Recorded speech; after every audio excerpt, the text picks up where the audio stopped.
Do you wanna know?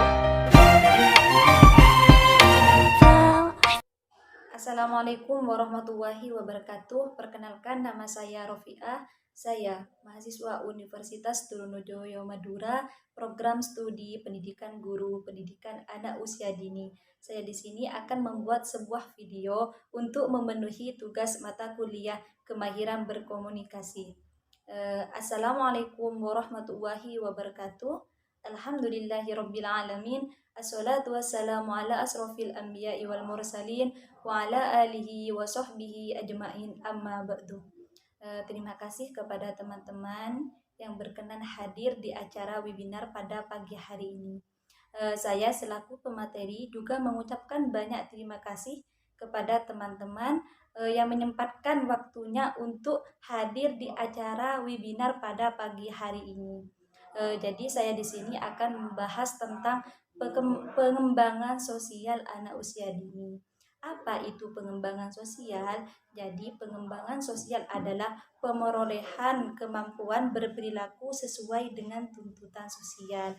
Jadi apabila ada anak sudah mampu berperilaku sosial, maka anak sudah berkembang sosialnya. Yang selanjutnya itu ada proses sosial. Jadi proses sosial di sini yaitu anak belajar berperilaku sesuai dengan tuntutan sosial. Yang selanjutnya ada anak memainkan peran sesuai dengan tuntutan kelompoknya. Yang selanjutnya itu ada pengaruh pengalaman sosial anak. Jadi pengaruhnya ada dua. Yang pertama pengaruh keluarga, yang kedua itu pengaruh luar rumah. Yang pertama itu ada pengaruh keluarga. Jadi pengaruh keluarga seperti halnya hubungan orang tua dengan anak, posisi anak dalam keluarga, peran orang tua, peran ayah, dan lain sebagainya. Yang selanjutnya itu ada pengaruh luar rumah. Jadi pengaruh luar rumah di sini seperti halnya hubungan antara anak dengan teman sebayanya atau hubungan anak dengan orang dewasa atau orang lain. Yang selanjutnya itu ada macam-macam perilaku sosial. Apa itu perilaku sosial? Jadi perilaku sosial di sini yaitu kegiatan yang berhubungan dengan orang lain. Jadi apabila anak sudah mampu berhubungan dengan orang lain, maka anak dikatakan sudah mampu berperilaku sosial. Yang selanjutnya yaitu anak mampu mau bekerja sama dengan orang lain. Jadi apabila anak sudah mau bekerja sama dengan orang lain, maka anak sudah dikatakan berperilaku sosial. Yang selanjutnya itu ada alasan. Alasan mengapa anak perlu belajar perilaku sosial. Yang pertama, alasannya agar anak bisa menyesuaikan diri dengan lingkungannya. Karena kalau anak sudah belajar perilaku sosial, maka anak dapat menyesuaikan diri dengan lingkungannya.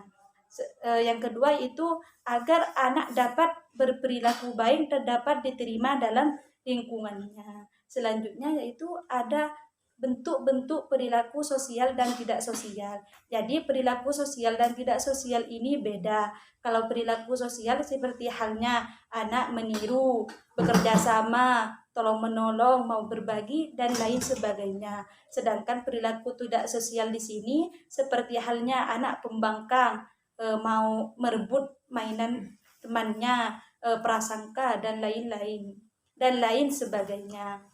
Yang selanjutnya yaitu ada bentuk-bentuk tingkah laku mulai munculnya perkembangan sosial emosional anak. Yang pertama yaitu memulai interaksi dengan anak lain. Jadi apabila anak sudah mampu memulai interaksi dengan anak lain, maka anak sudah dikatakan sudah mulai muncul perkembangan sosial emosionalnya. Seperti halnya anak mau berinteraksi dengan teman sebayanya atau dengan orang dewasa. Yang kedua yaitu memilih teman untuk bermain. Jadi apabila anak sudah mau memilih teman untuk bermain, maka anak sudah dikatakan mulai muncul perkembangan sosial emosionalnya. Yang ketiga yaitu berbagi makanan. Jadi, apabila ada anak sudah mau berbagi makanan dengan temannya, maka anak sudah dikatakan mulai muncul perkembangan sosial emosionalnya. Seperti halnya apabila anak mempunyai jajan, maka ada teman yang tidak mempunyai jajan, maka anak membagi jajan tersebut, maka anak sudah dikatakan mulai mampu perkembangan sosial emosionalnya. Yang keempat yaitu meminta izin ketika memakai benda orang lain. Jadi apabila anak sudah mau meminta izin apabila meminjam sesuatu, maka anak sudah dikatakan mulai muncul perkembangan sosial emosionalnya. Seperti halnya anak meminjam balpen atau buku kepada orang lain dan anak tersebut udah minta izin pada temannya, maka anak sudah dikatakan mulai muncul perkembangan sosial emosionalnya. Yang kelima yaitu mengekspresikan sejumlah emosi melalui tindakan, seperti halnya anak menangis, anak mampu mengekspresikan sedih, senang, marah, takut, cemburu, dan lain sebagainya. Yang keenam itu menikmati kedekatan sementara dengan salah satu teman. Seperti halnya anak merasa senang apabila berteman dengan si A, maka anak sudah dikatakan mulai muncul perkembangan sosial emosionalnya.